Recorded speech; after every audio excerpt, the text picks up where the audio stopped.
ও গুরুকে বাজিয়ে নিতে হবে। রাধে রাধে। যে গুরুদেবের আশীর্বাদটা মাথায় নিয়ে তিনি শিকাগো ধর্মসভায় গিয়ে ধর্মের সম্মেলনে যোগ দিতে গিয়েছিলেন, ওই পাগড়ির মধ্যে ছিল একটা ছোট্ট গীতা। জানেন কি আপনারা? গীতা কি? সাক্ষাৎ ভগবান শ্রীকৃষ্ণের বাগ্ময়ী মূর্তি। মনে রাখবেন একটা কথা, ভালো লাগুক আর না লাগুক অন্তত সপ্তাহে 2 দিন করে খাবেন নিম পাতার তিতা, আর সুযোগ পান আর না পান অন্তত প্রত্যেক দিন পড়বেন এক অধ্যায় করে গীতা। যারা পড়তে পারেন না তারা উপরের গীতার উপরের যে পাতার ছবি, যাতে সময় কম, ওইটা দর্শন করে আপনি চলে যাবেন আপনার কর্মস্থলে, আপনার সমস্ত কর্ম জয় জয়কার হয়ে যাবে। মানুষ মারা গেলে বুকের উপরে গীতা দিতে হয়। কেন দিতে হয়? কেউ কেউ বলছে সারা জীবন ধরে গীতা পড়েনি, তা মারা গেলে গীতা দেব কেন? কথা ওটা নয়। আমি অধম বলিয়া তুমি উত্তম হইবে না কেন? আমি অধম, আমি পতিত, আমি পামর, কিন্তু ভগবান গোবিন্দ তিনি বলেছেন অমৃতস্য পুত্র, আমরা সবাই অমৃতের সন্তান। হ্যাঁ গো, সন্তান যদি দুঃখে থাকে, সন্তান যদি কষ্টে থাকে, সন্তান যদি যন্ত্রণা ভোগ করে, সন্তান যদি নর্দমায় পড়ে ছটফট করে, এই জগতের কোনো সৎ পিতা কুসন্তান যদ্যপি হয়, কুপিতা মাতা কদাপি নয়। তাহলে সেই ভগবান তিনি কি চুপ করে থাকতে পারেন? কলিযুগে একপাদ ধর্ম ত্রিপাদ অধর্ম, তাই তো কলিযুগের মাটিতে ভগবান সাক্ষাৎ গোবিন্দ আমার রাধা কৃষ্ণ মিলিত দুহু তনু হয়ে গৌরাঙ্গ হয়ে এলেন। কারণটা কি? একটা রাধারানীর কারণ রাধা প্রেমে, আর একটা হলো এই কলিযুগের মানুষের উদ্ধারের জন্য হরিনাম মহামন্ত্র দিলেন। তাহলে আমি সনাতন ধর্মের মানুষ হয়ে যদি সনাতন ধর্মকে ছোট করি, যে পিতা মায় জন্ম দিয়েছেন, যে মাতা মায় এত কষ্ট করে নিজের জীবনকে বিপন্ন করে কোলে করে মানুষ করেছেন, সেই পিতা মাতাকে যদি অসম্মান করি, তাহলে আমি পিতা মাতার কুলাঙ্গার সন্তান। হ্যাঁ কি না? আমি পিতা মাতার কুলাঙ্গার সন্তান। ভগবান শ্রীকৃষ্ণ জগতের বাপ, তিনি স্রষ্টা, তারে যে না ভজে তার হয় জন্মে জন্মে তাপ, মহাপাপ। আর স্বামী বিবেকানন্দ যখন গেলেন, গিয়ে ধর্মগ্রন্থটা রাখলেন, ভাগবত গীতা গ্রন্থ সর্বশাস্ত্র সার, ভক্তি ভাবে পাঠ করো পাইবে নিস্তার, মকরে প্রাগে করে কোটি কন্যা দান, পূর্ণ উপদেশ নাহি গীতারও সমান, শত অশ্বমেধ যজ্ঞ রাজসূয় করে, কৃষ্ণ ভক্ত জন্তুল্য ফল নাহি ধরে, একভাবে ভজ প্রাণী দেবনারায়ণ, ভব কুম্ভী পাকে যেন না মগন, দৃঢ় ভক্তি হইলে হবে গোবিন্দের জন, মনুষ্য জন্মের সার গীতা অধ্যয়ন, কোন কালে না পাইবে কৃষ্ণ সমবন্ধু, গীতা পাঠে কৃষ্ণাধীন করিবে ভব সিন্ধু। তাহলে গীতা পাঠে যদি গীতা পাঠ করতে পারে না, ভব সিন্ধু পারাপার হয়ে যাবে। যখন গীতাটা রাখলেন টেবিলের উপরে, ভারতবর্ষ থেকে এসেছে শুনে আমেরিকান বেশিরা যারা ধর্ম যাজক ছিলেন, তুমি কি বলতে চাও? তাকে মাত্র 3 মিনিট সময় দেওয়া হয়েছিল। যখন গীতাটা রাখা হয়েছিল, সেই গীতার উপরে সমস্ত জগতের আরো যত শাস্ত্র গ্রন্থ আছে, গীতাগুলো গীতার উপরে চেপে দেওয়া হয়েছিল সব। প্রশ্ন করা হয়েছিল, তুমি বললে যে তোমাদের গীতা সর্বশ্রেষ্ঠ ধর্মগ্রন্থ, তার স্থান কোথায়? বলে ধর্ম তো তাহা কি বলে যাকে ধারণ করা হয়। অর্থাৎ গীতার উপরে বাইবেল রাখা হয়েছে, কোরআন রাখা হয়েছে, সমস্ত গ্রন্থ রাখা হয়েছে। বলছে যে ধরে আছে সেটাই তো গীতা। সমস্ত ধর্মের মূল উৎপত্তি সনাতন ধর্ম, ভুলে গেলে হবে না। 3 মিনিট সময় দেয়া হয়েছিল, সেটাকে বাড়িয়ে 4 ঘন্টা 10 মিনিট সময় করা হয়েছিল। সম্বোধন করেছিলেন, বলল ধর্মটা কি? বলল আমার ধর্মটা কোনো মানুষের বিভেদ নয়। কি বললেন? রিলিজিয়ন অফ জেন্টলম্যান, ভদ্রলোকের ধর্ম, সভ্য মানুষের ধর্ম। মানুষ, যার হুঁশ আছে সেই হচ্ছে মানুষ, আর যার হুঁশ নেই, যার বিবেক নেই, সে হচ্ছে বেহুশ। যার জ্ঞান নেই সে তো অজ্ঞান। যখন বক্তৃতা শ্রবণ করে, তার বক্তৃতা শুনে সমস্ত আমেরিকানবাসীরা তার সঙ্গে দেখা করতে গেলেন। আর দেখা করার পরে সবার শেষে একটা মেয়ে গেছেন, মেয়ে গিয়ে বলছেন আপনার সঙ্গে কিছু কথা বলবো। সম্বোধন করছেন বিবেকানন্দ। বলো মা। বললো মা বলে সম্বোধন করলে? বললো হ্যাঁ। তুমি দেখছো না আমি বীর সন্ন্যাসী, আমি মাথায় পাগড়ি নিয়েছি, গেরুয়া পাগড়ি, আমার গৈরিক বস্ত্র। বললো দুটো কথা বলবো। কি? বললো আমি তোমাকে বিবাহ করতে চাই। চোখ করলেন। মাদার আর্থের নোবেল সিস্টার নিবেদিতা। কেন? এই আমেরিকায় এত বড় বড় মাস্টার, ডাক্তার, ব্যারিস্টার, এত অর্থবান লোক রয়েছে, প্রভাবশালী, এত সুন্দর দেখতে, সুঠামদেহ, তাদেরকে বিবাহ না করে আমায় কেন বিবাহ করতে চান? বলল কেন বিবাহ করতে চাই? যদি ধারাই বাছাই বীজ থাকে, সেই বীজ থেকে যে বীজটা তৈরি হয় সেটা কি হয় না? সেটা হয় বলবান। যখন আমাদের একটা সন্তান হবে, আর সেই সন্তানকে সঙ্গে নিয়ে আমি রাস্তা দিয়ে যাব, আমাদের আমেরিকার বাসী নয়, সারা জগতের মানুষ সবাই দেখিয়ে বলবে দেখো দেখো স্বামী বিবেকানন্দের ছেলে আর তার স্ত্রী যাচ্ছে। স্বামী বিবেকানন্দ চিন্তা করলেন কোন নারী জাতির মনে কষ্ট দিয়ে আমার এই সন্ন্যাস ধর্ম কখনো সম্পূর্ণ হবে না, কারণ নারীকে কাঁদানো ভালো নয়। কি করলেন? সঠিক গুরু শিষ্য তো লোভী গুরু, তার কামি চালা ফেলতে ফেলতে যায় রে বেলা। কিন্তু ঠাকুর রামকৃষ্ণ পরমহংসদেব বলে দিয়েছেন, ওরে বিলে অধিক কথায় অধিক দোষ, একটু ভেবে চিনতে কথা কর। আশীর্বাদ নিয়ে এসেছিলেন। বললো শোনো মা, তোমার দরকার আমার মতো একটা সন্তান। বললো হ্যাঁ। নিজেই তো বললো তোমার মতো একটা সন্তানের জন্য আমি তোমাকে বিবাহ করতে চাই। বিবেকানন্দ সঙ্গে সঙ্গে বলে দিল আমার দরকার তোমার মতো একজন মা। বেশ, তাহলে এক কাজ করো, আর দেরি নয়, তুমি আমার সঙ্গে চলো। কোথায়? না ভারতবর্ষে। বললো ভারতবর্ষের মানুষেরা খুব ভালো, মুনি ঋষিদের দেশ। আপনি আমেরিকা, ব্রিটেন, ফ্রান্সে গেলে বড় বড় অট্টালিকা পাবেন, বড় বড় গাড়ি পাবেন, অনেক কিছু পাবেন, কিন্তু যদি সাধু দর্শন করতে হয় আপনাকে এই বাংলার মাটিতে আসতে হবে, আপনাকে এই ভারত ভূমিতে আসতে হবে, যেখানে ভগবান কৃষ্ণচন্দ্র জন্ম নিয়েছেন, যেখানে ভগবান রামচন্দ্র জন্ম নিয়েছেন, যেখানে পরশুরাম জন্ম নিয়েছেন, যেখানে বলরাম জন্ম নিয়েছেন, আর যেখানে কলিযুগের ভগবান আমার চৈতন্য মহাপ্রভু জন্ম নিয়েছেন। আচ্ছা বল, ভক্তমণ্ডলী আমার ভক্তিমতী মায়েরা, তাহলে ভগবান এক কথা বেশি বার করে সময় নষ্ট করছি না, নিতাই দাসের গান শুনিয়া সন্তুষ্ট হইয়া মায়েরা একটু উলুধ্বনি করুন। হৃদয় গৌর হরি হরি বল, হরি বল, হরি বল। 50টি টাকা উপকার করলাম। মায়ের আশীর্বাদ করুন এই 50টি টাকা যেন 500 গুণ হয়ে আপনাদের কাছে এই ভক্তের দান করলে, যদি আপনারা উলুধ্বনি করেন কি হবে বলুন তো? তাহলে এর 1/3, 3 ভাগের 1 ভাগ আপনাদের কাছে চলে যাবে, মানে আপনাদের পূর্ণ সঞ্চয় হবে। প্রেম সে বলো নিতাই গৌর হরি হরি বল, হরি আমার গৌর এলো রে সোনার নদিয়ায়, উলুধ্বনি শঙ্খ ধ্বনি শব্দ শোনা যায় আমার গৌর, আমার গৌর সোনার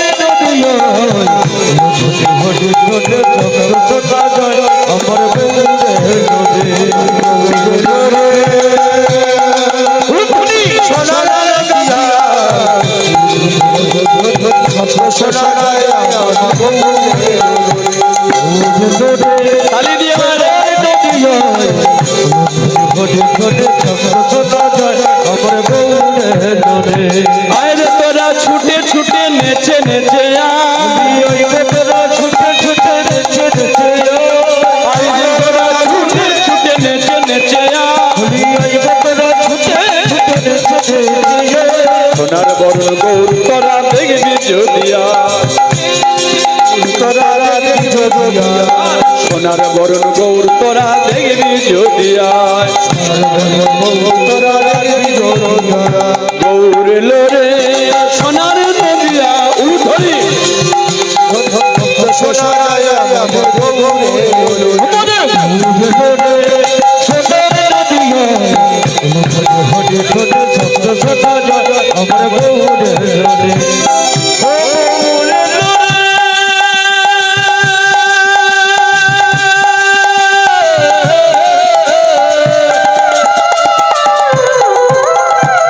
হরি হরি হরি বল।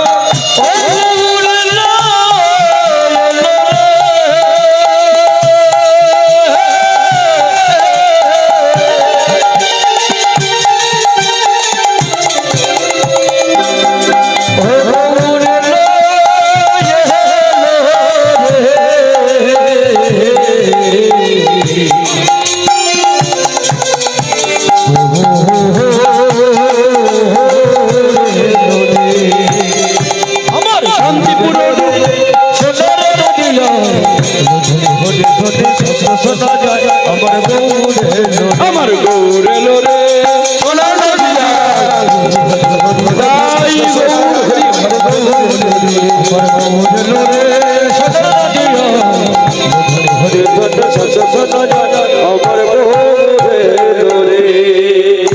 प्रेम से बोलो राधा रानी की श्याम सुंदर की আপন আপন গুরু গোসাই কি এই হরিবাসরের সমস্ত ভক্ত মণ্ডলী কি হরি বল।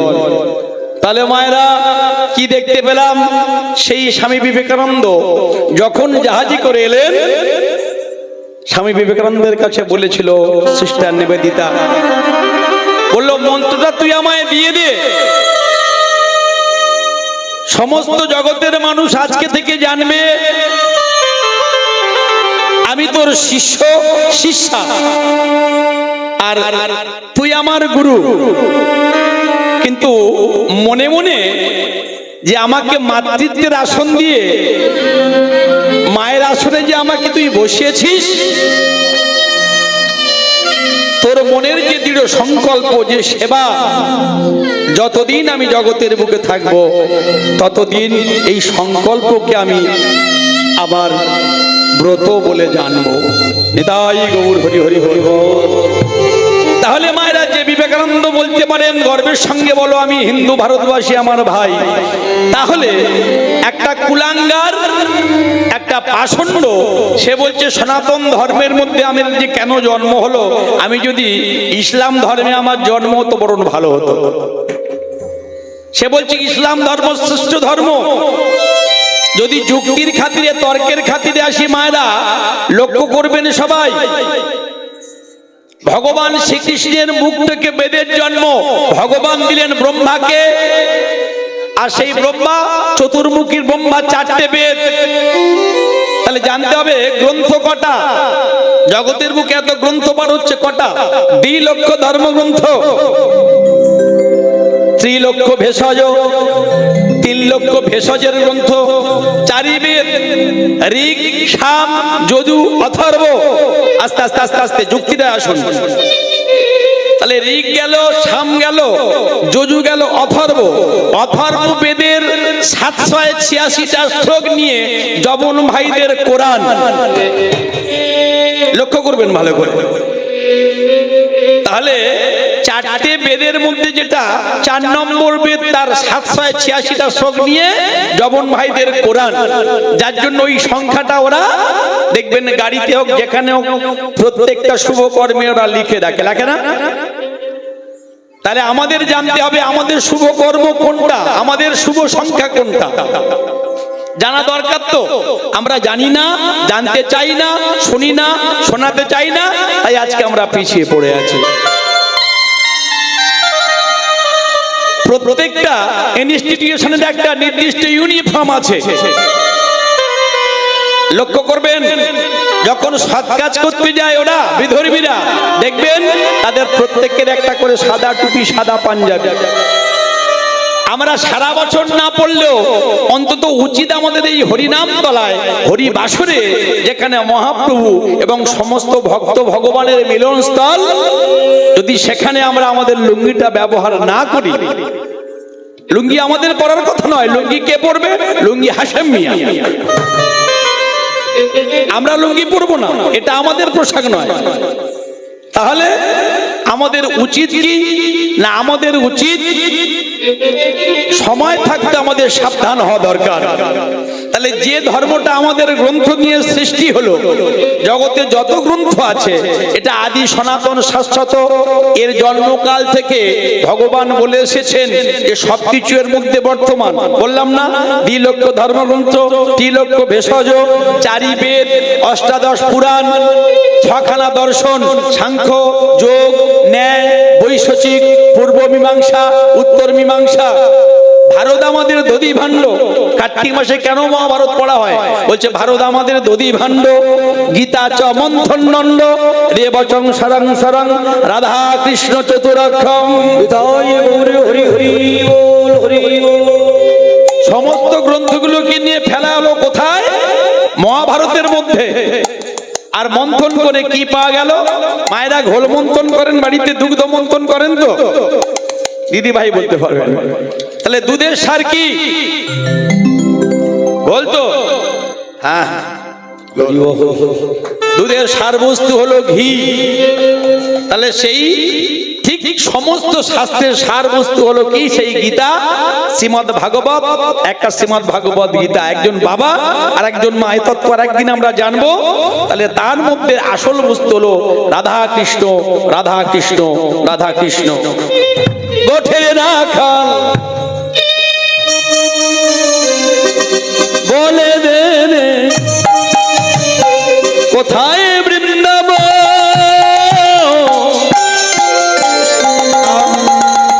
শ্যামকুণ্ড, রাধাকুণ্ড, গিরি গোবর্ধন।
বাঁশরি বাজারে কারা বাঁশরি বাজারে রাখাল রাজা বলে কোথায় যাব সদানন্দ সদানন্দ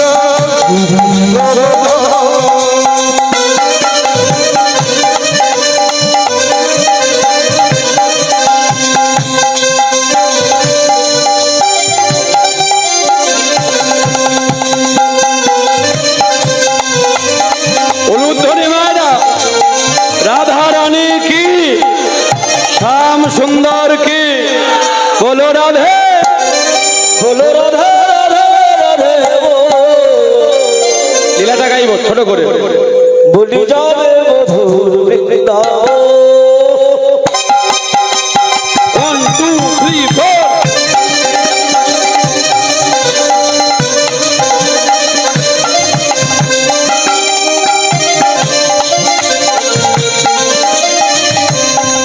রাধে রাধে রাধে রাধে রাধে রাধে রাধে রাধে কবি মধুর বৃন্দাবন।